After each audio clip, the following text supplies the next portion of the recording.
Côte d'Ivoire pour donner leur vie à Jésus. Le 31 décembre jusqu'au 1er, ils vont aller donner leur vie à Jésus. À chaque moment, ils donnent leur vie à Jésus en oubliant qu'ils entendent de mettre malédiction sur leur tête. Parce que le Jésus que vous donnez vos vies chaque fois, et puis vous sortez pour faire n'importe quoi.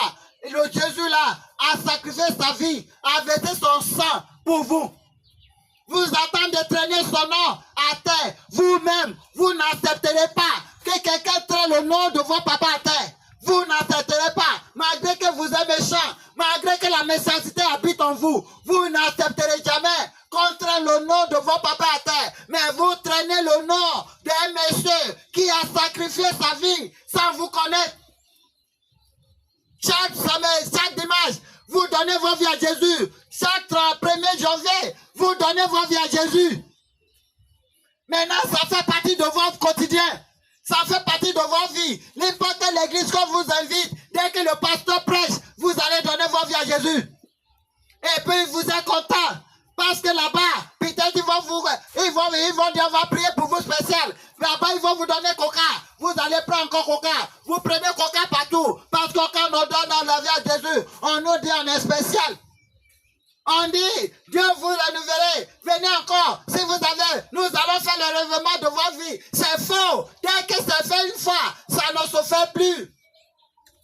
On ne se met pas de nouveau 2 fois. C'est seulement une fois. C'est comme baptême. Dès que tu es baptisé une fois, n'importe où tu iras, tu ne peux pas être baptisé encore. On parle de baptême d'émotion, pas baptême d'expression. C'est baptême d'émotion. On t'a fait mourir avec Jésus et pour te ressusciter avec Jésus. Dès que tu as fait ça une fois, tu n'en besoin plus jusqu'à la mort.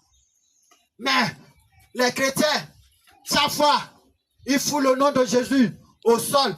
Pour eux, hein, c'est Jésus. Il ne va rien faire. Il est miséricordieux. Mais vous avez oublié que Dieu là qui est miséricordieux, c'est lui qui s'appelle le feu dévorant. Il dévore tout. Il détruit tout.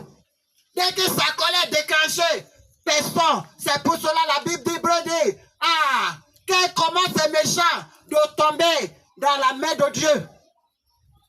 Dans la main de Dieu. Il ne faut pas tomber dans la main de Dieu. Et c'est ce que beaucoup de vous faites. Beaucoup de vous avez tombé dans la main de Dieu. Parce que vous avez commis des péchés impardonnables. Des péchés impardonnables. Vous avez disrespecté le nom de Jésus. Vous disrespectez le nom de Jésus. Vous disrespectez son serviteur. Parce que pour vous, le serviteur de Dieu doit faire ce que vous croyez. Doit faire selon ce que vous connaissez. Vous ne connaissez rien. Vous êtes des idiots. Vous êtes des gens stupides. Que votre sagesse est zéro.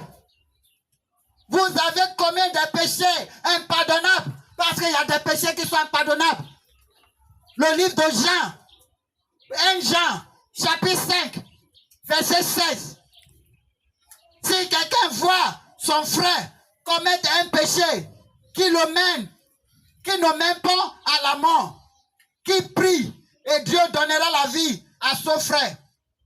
Il la donnera à ceux qui commettent un péché qui ne mène pas à la mort. Il y a un péché qui mène à la mort. Ce n'est pas pour ce péché-là que je vous dis de prier. Ça veut dire qu'il y a des péchés qui mènent à la mort. Et à chaque moment que vous foulez le nom de Jésus à terre, que vous méprisez son serviteur, c'est la mort. Vous vous mettez. La mort.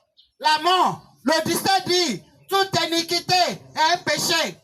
Il y a des péchés qui ne mènent pas à la mort. Nous savons que quiconque est né de Dieu ne pêche pas. Mais celui qui est né de Dieu le sauvegarde lui-même. Et le malin ne trouve pas place en lui. Nous savons que nous sommes de Dieu et que le monde entier est sur la puissance du malin. La puissance du malin. Nous savons aussi que le Fils de Dieu est venu et qui nous a donné l'intelligence de connaître le véritable. Et nous sommes dans le véritable et son Fils son fils Jésus.